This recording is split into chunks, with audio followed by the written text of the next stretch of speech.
Good afternoon and welcome to this special media briefing from Tallinn, Estonia on the Vice President's visit to Estonia. Vice President arrived yesterday to Tallinn, Estonia, and since then he has had a series of engagements. Some are planned later today. To take us through all of these, I have with me Secretary West, Shri A. Gitesh Sarma, Ambassador of India to Finland and Estonia, Srimati Vani Rao, and Joint Secretary Central Europe, Dr. Anju Kumar. I would invite Secretary West to give his initial remarks, after which we can take a couple of questions. So. Well, good afternoon, and once again, a good opportunity to sit with you. This is the last leg of the historical tour of the Baltics by Honorable Vice President.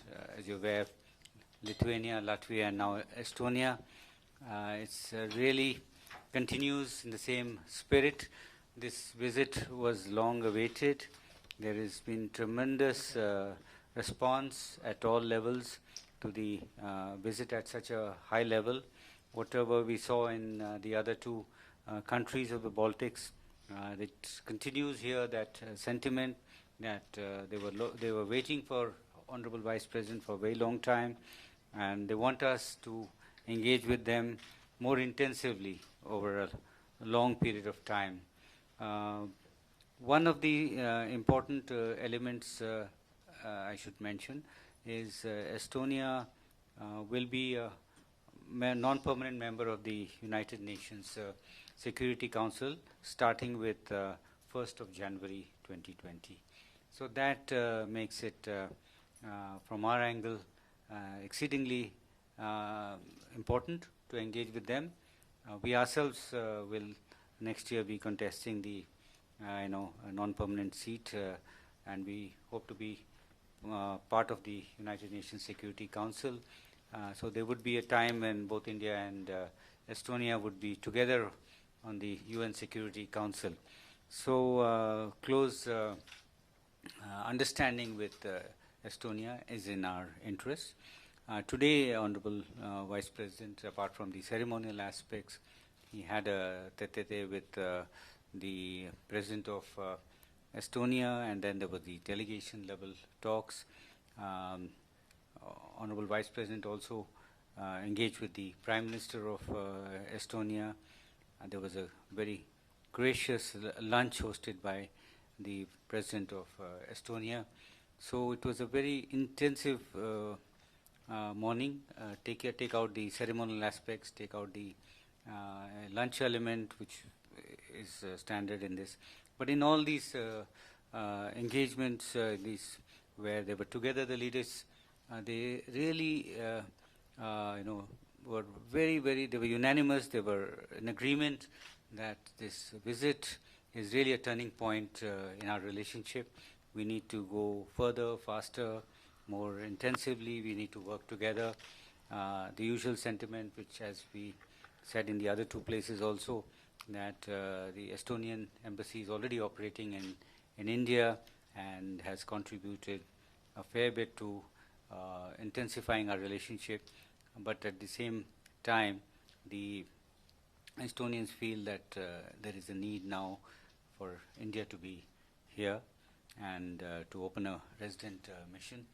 So, as we had indicated elsewhere, that this is a matter which is getting serious attention, and we are taking stock of all the issues, and we will certainly give it the utmost attention. Estonia has its strengths also, that it's a member of the European Union, and it has made huge strides in niche areas, in particularly information technology. And if you look at one aspect, e-governance, they have done wonders.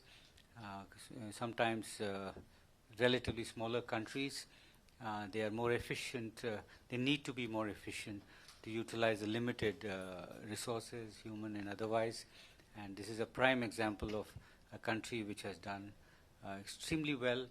Life is all about learning from each other. We have also achievements in information technology and e-governance. But here is an opportunity to work together and learn from each other. Estonians also, they would be interested in availing of opportunities in India to contribute in terms of information technology and other kinds of working with telecom companies in India. What we gathered is some of the largest Indian telecom companies in mobile telephony and elsewhere. They're already working with companies in this part of the world, in Estonia. So this is really good news. We look forward to other areas. Today there will be further engagements in the afternoon. Honorable Vice President has got a very special honor. He has been invited to deliver an address to the Heads of Mission Conference of the Estonian Foreign Ministry. There are ambassadors stationed all over the world. They're having an internal conference, and Honorable Vice President has been invited to deliver an address. So that's an honor which really reflects the special warmth that is there between our two countries. Later on, he will also meet the Speaker of the Deputy Parliament, the President of the Parliament. So that is another moment. There is a India-Estonia Business Forum meeting later on in the day. So we gathered in our discussion morning that the Estonian side is very, very appreciative that there is a business component to this visit. And finally, I think with the diaspora also there is a small engagement. There were also very spontaneous moments. Vice President at one point was, he saw a small gathering of members of the Indian community and they cheered him. There were other moments when the Estonian leaders really showed very, very special gestures, walking with the Vice President from one venue to another. So it was really such a special visit, and it really says that a lot of good things are likely to come in the days to come. In terms of agreements also, sometimes visits we look in terms of agreements. There would be one agreement on waiver of visas for diplomatic passport holders, and that is one which makes it easier, especially when you don't have embassies. And even so, this is considered a very standard agreement among two good friends. So that's one agreement. The other is in the cyber security. That will be signed, and the other is in the e-governance side, that is a renewal of an agreement. So three agreements, 3 MOUs will be signed during the afternoon session. So once again, very historical visit, much anticipated as a historical visit, but has also justified its billing. So that's the sum and substance of what I had to convey today. Thank you, sir. We have time to take a couple of questions if there are any. I just have one. Sure. It's about how should any businessman approach Estonia? There is an e-citizenship on offer, and if one avails that, how is it going to benefit that business? Would you like to answer? Yeah. So, I hope you can hear me. Yeah. Estonia is a small market and a small country, but it holds a lot of promise because of their niche capabilities in certain sectors. Of course, the digital state aspect of it, e-governance, cybersecurity, and blockchain. These are some of their strengths. They're also very good in wood and paper pulp industry and food processing. E-residency is a very unique scheme they are offering.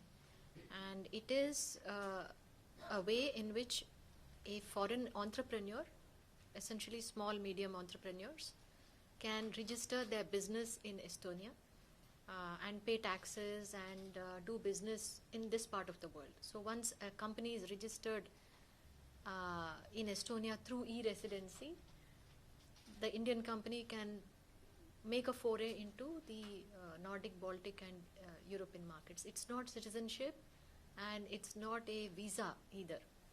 It's just a way in which you open a business remotely. You know, it's called location independent entrepreneurial activity. So a lot of Indians have taken advantage of that. Today we were told 2,700 have become e-residents of Estonia.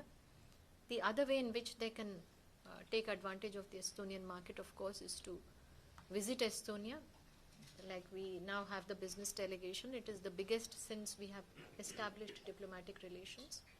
There are 19 companies and about 26 members, and they have a substantial program today.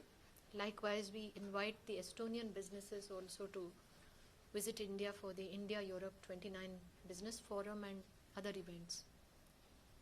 Thanks. And of course, the embassy is here always to help them.